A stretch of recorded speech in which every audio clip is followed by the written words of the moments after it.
The universe is full of mystery. Our Earth is but a tiny speck in this unimaginably large universe. Great and powerful civilizations have risen and fallen, and with these civilizations, vast amounts of knowledge have been lost. For example, take a look at this battery that was discovered in ancient Iraq thousands of years before electricity was invented. Or what about this 6,000-year-old ancient Sumerian seal? If you look at the image in the upper left-hand corner, you'll see that it depicts all of our planets surrounding the Sun, with their correct relative sizes and their correct orbits. And keep in mind, modern science has only discovered our complete solar system within the last 100 years. In some cases, sacred knowledge like this has not been lost, but has been suppressed and hidden. As our modern science advances, things that were thought to be impossible, metaphysical, or science fiction are looking more like they could be a scientific reality or possibility. We've now proven that there are parallel universes, multiple dimensions, and communication that is faster than light using quantum entanglement.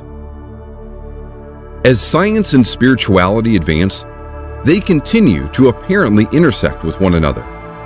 There is emerging scientific evidence that suggests that your consciousness is directly tied to the universe, and that the universe itself may be entirely composed of consciousness. Yes, you heard me correctly. The universe may actually be a projection of our collective consciousness. Throughout history, scientists and other prominent people have made statements about technology and science that is now widely accepted and used today. Take a look at some things widely considered to be facts in the past, but later proven to be false. Everything that can be invented has been invented. Charles H. Duell, 1899. The aeroplane will never fly. Lord Haldane, 1907. There is a world market for maybe 5 computers. Thomas Watson, 1943. The atomic bomb will never go off, and I speak as an expert in explosives. Admiral William Leahy, 1944. Crazy, right? I know some of the things I've said may be a lot to take in, and you may not fully grasp the implications of what this means. So why don't I shift topics and introduce myself? Who I am is not really as important as what I'm about to share with you, but you can call me Vincent. I'll get more into who I am a bit later, but if you stick around for the next few minutes, I'm going to teach you the strange but incredibly powerful wealth-generating Midas manifestation effect. This is the secret principle that the elite 0.001% of the population use to alter their previously predetermined destiny. I'll reveal how you can secretly tap into the universe to create unlimited wealth, health, and abundance in your life. You'll be able to do this at will and generate real, spendable money almost at will. Trust me, you're not going to want to miss this. This technique taps into the hidden laws of the universe and works every time. It doesn't matter who you are or how old you are. It doesn't take hours and hours of dedicated practice or training. It's something you can do almost instantly. Before we get into this, I just want you to know this video may not be available for long, because there are people who absolutely do not want me revealing these secrets. It has gotten to the point now where someone or some group have actually set fire to my office, but I'll explain that a bit later on. What many people do not realize is that there is a storm coming, and no, I'm not talking about a hurricane, and those who are not prepared are going to get swept away and possibly not make it through alive. The truth is, we're living in some very dangerous times, and you can feel it in your gut, in your bones, that something big is coming. You can call it your sixth sense, intuition, or whatever name you wish to call it. But the truth is, we all can feel something is coming. You see, so far, we've seen some astonishing things happen recently. We've seen a mysterious pandemic wreak havoc across the entire world, shutting down economies everywhere, in addition to killing hundreds of thousands of people across the globe. Everyone is wondering, when will things go back to normal? And to be perfectly honest, things may never return to normal. While most people are worried about buying the latest iPhone, the pandemic has done more than just kill several 100,000 people. It has caused levels of poverty never before seen in the third world. Nations that depend on first world countries to buy their goods, for tourism and other things, are suddenly left with nothing. The United Nations World Food Program, WFP, has warned that pandemic-related economic damage could cause starvation to increase over 100% around the world to a staggering 260 million people. Now, I know you may be thinking, well, those are very poor countries. That could never happen to me.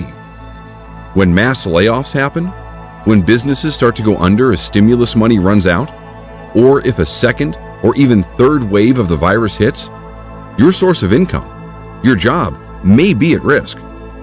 Many people from countries like the United States, Australia, Germany, and other wealthy countries have seen a massive surge in homelessness and poverty. Ask yourself these questions. If you lost your job today, how long would you be able to live on your savings? What if there were no other jobs you could simply go out and get after your job was lost? What would you do? If you're not prepared, or one of the lucky 1% of people in the world who are wealthy, you could be in for some very hard times, and may very well, for the first time in your life, end up losing your job, your car, your house, or even your family. It doesn't have to be this way, however. Most people think that they simply have bad luck or can't control what happens to them. This couldn't be further from the truth. I'm going to show you how you can get prepared for whatever happens to us in the future and put the constant worrying about money behind you once and for all. I'm a linguist, cultural researcher, and self-proclaimed seeker of knowledge. I've spent decades deciphering ancient texts, researching ancient civilizations, and traveling the world. One day, while at a conference with an archaeologist friend of mine in Egypt, I decided to do some exploring. We decided to do some exploring around the city. My friend and I stumbled into an old bookstore off the beaten path. My friend Steve just wanted to get out of the blistering sun, but I was drawn to this place. I felt strange as soon as I saw this bookstore, almost as if something was about to happen. I walked in and was greeted by a very old gentleman. He smiled and nodded politely, and then quickly took his gaze off of me and back to the book he was reading. I wandered around the shop looking at all of the books.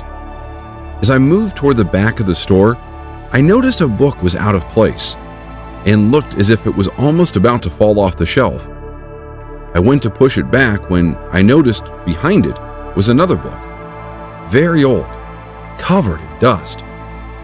I took it out and examined it and realized it was extremely old. I had the feeling of electricity running through my body, as if I knew this book was very important, but I didn't quite know why. As I flipped through the pages, I noticed drawings of ancient Egyptian gods, such as Thoth, the ancient god of magic and science, and Ra, the Egyptian sun god. Then it dawned on me. Could it be that this book was a lost manuscript from the lost Library of Alexandria? Some of the markings resembled markings manuscripts from that library had, but I couldn't be sure unless I had time to study them and compare them. The Library of Alexandria was an ancient library that was said to contain vast amounts of knowledge and long-forgotten secrets, and was destroyed in what many historians believe, including myself, to be a fire, along with many rare books from all around the world. I knew I had to have this book, so I took it up to the front of the store and asked the shop owner how much. He looked at me and smiled and said in a quiet voice in his local dialect, he knew that book would find the right person one day. We agreed on a price and I walked out of there with the book. That is the day my life changed forever. I told my friend I was tired and wanted to return back to our hotel, but really, my mind was racing with what I had just purchased, and I couldn't wait to examine it more. The book, while pretty badly damaged, was full of mystical incantations, diagrams, and what looked like to be sets of instructions, although at the time, I couldn't decipher it easily. I stayed up nearly all night trying to translate what I could without my notes and resources of my home office to help. The text that I deciphered talked about vibrational energy of the soul. It explained that every living human has a unique vibrational energy. The consciousness was the gateway to the universe and allowed the universe to directly interact with your vibrational energy. It seemed to suggest that these Egyptian gods were the ones giving this knowledge to the people. Once I returned home from Egypt, I was able to fully investigate the manuscript. Now, I know you're wondering what this has to do with manifesting abundance, money, and wealth. I promise I'm about to reveal the secret I learned, and I know you're going to absolutely love it. It was then that I discovered something very strange. References to something known as the Akashic Records. I've always thought this was a myth. However, renowned psychics like Edgar Cayce have talked about it in detail and claimed to channel information from it. The Akashic Records are mentioned here and there in some ancient manuscripts. It's believed that everything that has ever been and will be is encoded directly into the fabric of the universe, and that by tapping into this phenomenon, you can essentially access information directly from the universe. While in some sort of trance, Edgar Cayce was miraculously able to diagnose people with medical conditions, even though he had no medical training and had never met the people he was diagnosing. While asked questions about a variety of topics, he would give detailed, knowledgeable answers. As I decoded more of this manuscript, I uncovered detailed instructions about how to access the Akashic Records, as well as other information related to the 12 sacred chakras. Yes, there are 12, not 7, and knowledge related to the power of sound, consciousness, and the body. I was utterly fascinated by what I was discovering. Part of me wanted to dismiss it as mythology, fiction, but in my gut, I knew it was something much more than that. I decided to practice the methods described in this manuscript to access the